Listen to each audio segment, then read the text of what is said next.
Today on Comic Book Battle, Silver Surfer Annual takes on Thanos Legacy.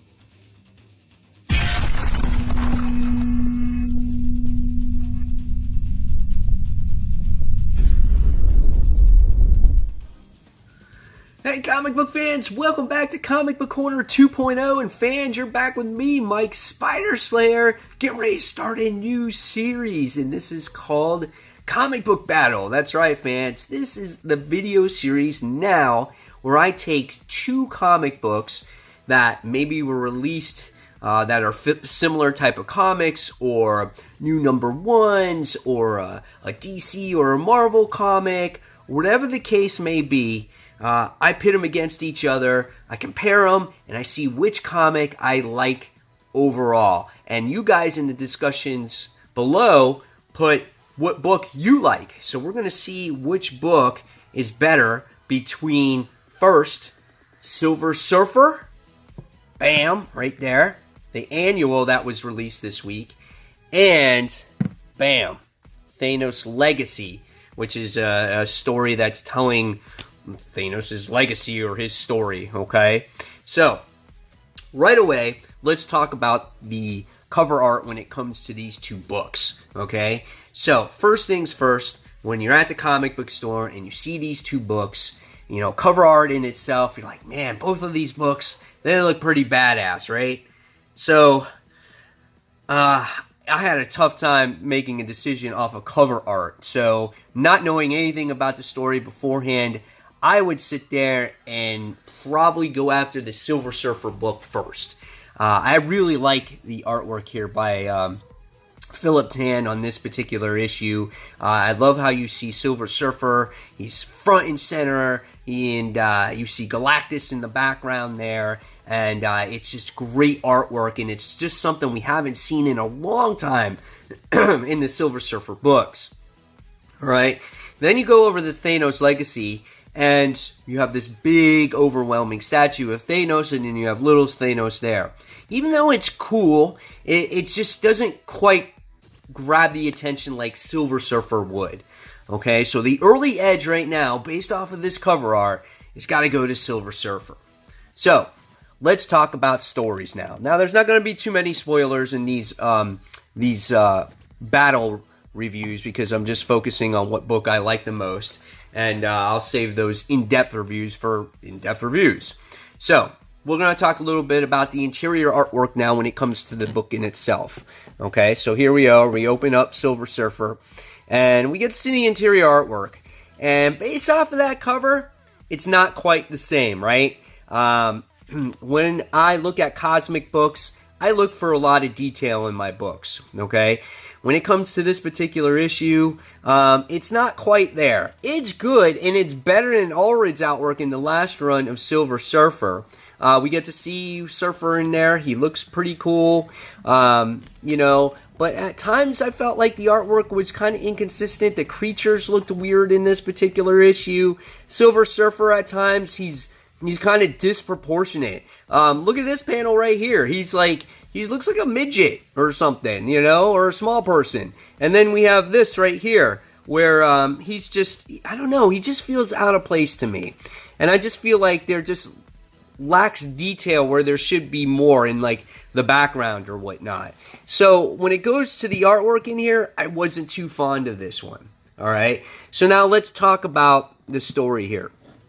So in this particular story, we see a young Silver Surfer who wants to be an explorer, and that's what he's always wanted to do. He wants to be kind of like that journeyman or whatever.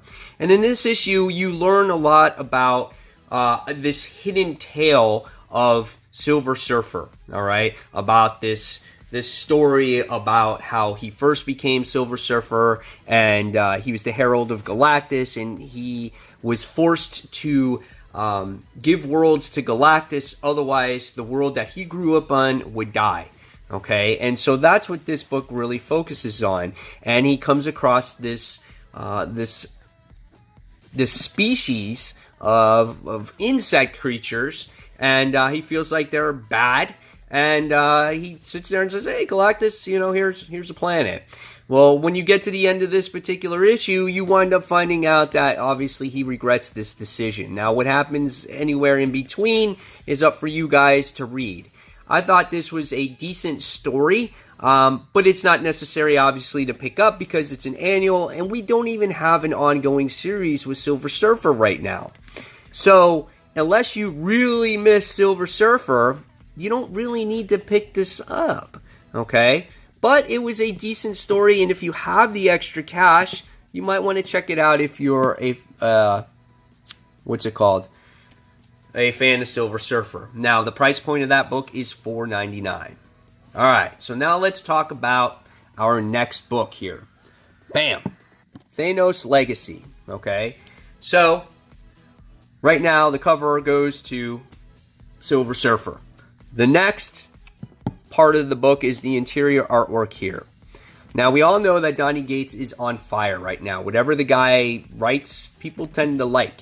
He's creating new characters or making different versions of characters that we've seen, he's giving them twists and whatever it is.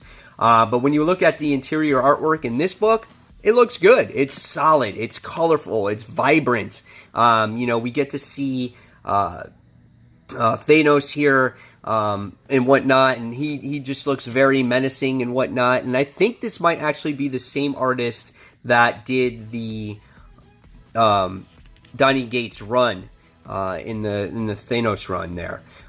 So it looked very, very good. So when I look at the interior artwork in this book, the edge on this book and the way the paneling and all the layouts are, it's just much more creative. And I gotta give this one to Thanos Legacy for artwork.